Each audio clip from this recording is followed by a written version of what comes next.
Police ने जब fridge खोला तो अंदर से जो निकला, दुनिया का दिल दहल गया।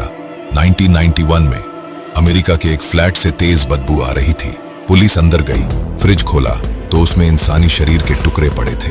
ये था जेफरी डामर, सीरियल किलर जिसने 17 लोगों को मारकर उनके हिस्से घर में रखे और कभी-कभी उनके साथ डिनर भी किया। 1992 में उसे उम्र कैद हुई, लेकिन 1994 में जेल में ही एक कैदी ने पीट कर उसकी हत्या कर दी।